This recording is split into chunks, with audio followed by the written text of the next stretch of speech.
రాంబాబు మనం ప్రతిసారి మన పిల్లల విషయంలో దెబ్బైపోతున్నాం. మనం ఎలక్షన్ లో ఓడిపోయినప్పుడే మన బ్యాడ్ టైం స్టార్ట్ అయింది. ఓడిపోవడం అంటే మామూలుగా ఓడిపోయాం ఏంటి? సింగిల్ ఓటు, అదే ఆ రాములమ్మ రాక్షసి ఫ్రాక్సీ ఓటుతో ఓడిపోయాం. ఫ్యాక్సీ ఓటు, ఫ్యాక్సీ ఓటు అంటే గుర్తొచ్చింది. రాములమ్మతో ఆ ఫ్యాక్సీ ఓటు వేసి పంపించింది బాపిరెడ్డి గారు. ఆడే మెయిన్ విలన్ శాస్త్రి గారు. అవును, వాడిని మనం మందు పార్టీలో పట్టుకుని ఇరక్కొట్టేశాం కదా. ఆ కోపం వాడు కడుపులో పెట్టుకుని కుట్ర పన్ని రాములమ్మ చేత మనం ఓడిపోయేలా చేశాడయ్యా. బాపిగా నువ్వు అయిపోయావురా. కమాన్ పదని చెప్తాం.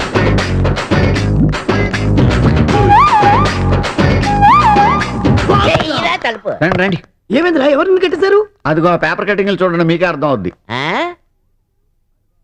స్త్రీ వేషధారణలో ఐపీఎస్ అధికారి.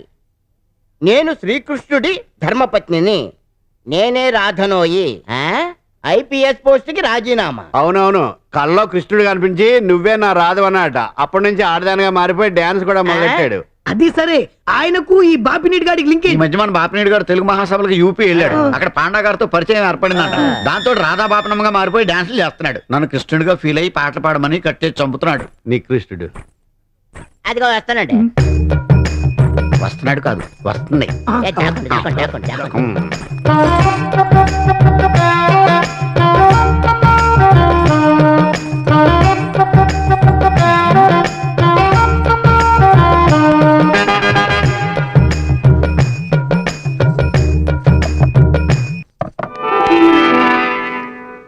నేనే రాధనోయి గోపాల, నేనే రాధనోయి గోపాల, నేనే రాధనోయి. అందమైన ఈ బృందావనిలో నేనే రాధనోయి. అందమైన ఈ బృందావనిలో నేనే రాధనోయి.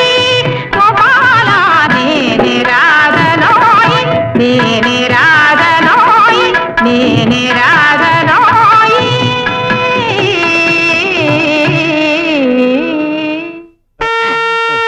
ఓ, మీరంతా వచ్చారా?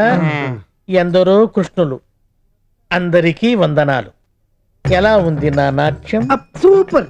రూపం, మాస్, ఆహార్యం. మరి మేమెలా ఉన్నాం? రాధా గోపాలం.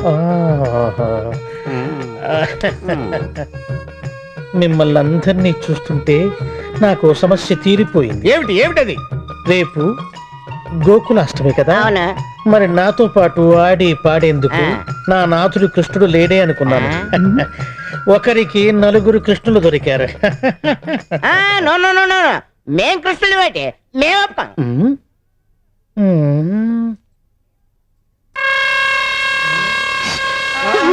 ఇదేమిటి ఇంత పెద్దగా ఉంది? మరి ఇదేమన్నా మామూలు ఖడ్గం ఏంటి? ఈ ఖడ్గంతోనే కదా మా అక్క సత్యభామ నరకాసురుణ్ణి నరికేసింది. ఇటువంటి సమయంలో ఉపయోగపడుతుందని బోల్డంత డబ్బు పోసి యూపీలో వేలంపాట్లో కొనుక్కొచ్చాను. చెప్పండి, కృష్ణుడి వేషం వేస్తున్నట్ట వెయ్యనట్ట? గొంతు మీద కత్తి పెట్టి వేస్తారా చస్తారంటే చస్తామా, చచ్చినట్టు వేస్తాం.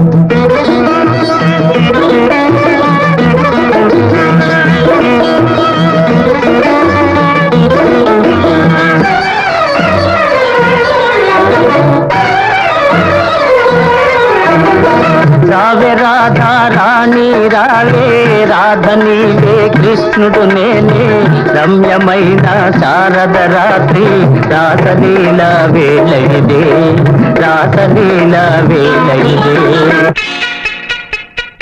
రాధా రాధా మదిలోన మన్మథ దాదా రాత్రి పగలు రగిలించే మల్లెల బాధ పడగెట్టిన పర్వాలతో కౌసకే కాటయవే.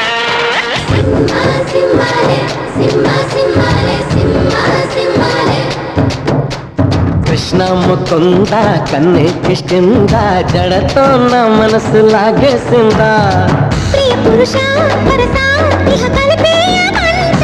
మృదువదన పతినై పరిపాలించాలా. చలో హద్దులకు మూతులు పెస్తాలే, బుగ్గలు 2 పొరికేస్తాలే. అంతగా నచ్చాబమ్ము అనసూయమ్మ.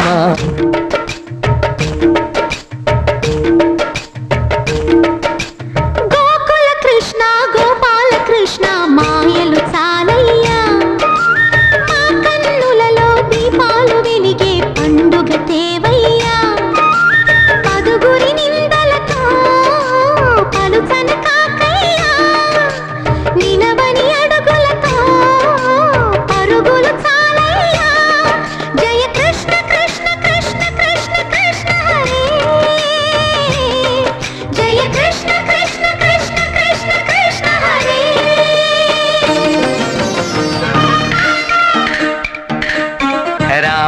చిలకమ్మ ప్రేమ మొలకమ్మ రాధమ్మ పాలే తెలుపన్న నీళ్ళే నలుపన్న గోపమ్మ ముక్కు మీద తిప్పి కోపాల ముగ కళ్ళ తెన్నె దీపాల ప్రేమాడే కృష్ణుడు కన్ను కొట్టాల పెళ్ళాడే కృష్ణుడు కాళ్ళు పట్టాల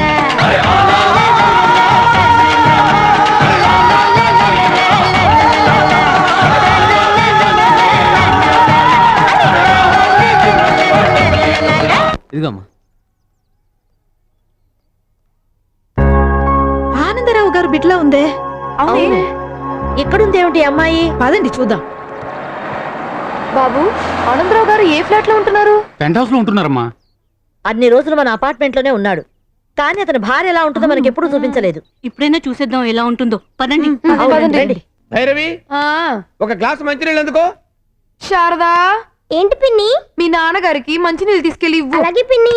ఏమిటే నిన్ను మంచినీళ్ళు తీసుకురమ్మంటే దానికి చెప్తున్నావు? అపార్ట్మెంట్ సెక్రటరీ అయ్యాను కదా అని బాగా పొగరు పెరిగిందా? నువ్వేమైనా ప్రధానమంత్రి అనుకుంటున్నావా, రాష్ట్రానికి ముఖ్యమంత్రి అనుకుంటున్నావా? నేను కాకినాడ కచేరీకి వెళ్ళే లోపు నీ పద్ధతి మార్చుకుంటే సరే, లేకపోతే ఈ నాగాభరణం నరసింహ శాస్త్రి విశ్వరూపం ఏంటో చూస్తావు. ఎంత పెద్ద బిందె అయినా సరే కుళాయి కింద ఉండాల్సిందే. ఎందుకది దాని మొహాన కొట్టు. ప్రేమ వెక్కి మొక్కి పక్క సిక్కెది కుమారి, నా గుండె గుప్పి రొప్పి కృంగుతున్నది కుమారి, నా మాటల కడలి మండి ఎండేనే, నీ ఓడిపోయాననుకుంటానే, నా ప్రేమను కాస్త వాయిదా వేస్తీనే, రఘుమారి సుకుమారి నా మనసొక విరిమడి విరులలో అలజడి. నువ్వేం చెప్పబోతున్నావో నాకు తెలుసు. నీకు నా మీద ఏదో తెలియని ఫీలింగ్ కలిగింది. అది ఇష్టమో స్నేహమో ప్రేమో నీకు తెలియట్లేదు. ఒక్కసారిగా నా గుండెల మీద వాలిపోవాలనిపిస్తుంది. అవునా శిల్ప? నాకు కూడా ఏదో తెలియని ఫీలింగ్ గుండె నిండా ఉంది. అది ప్రేమే అయి ఉంటుంది అంటాననుకున్నావా? ఇలా ప్రేమ, వంకాయ, గోంగూర లాంటి ఫీలింగ్స్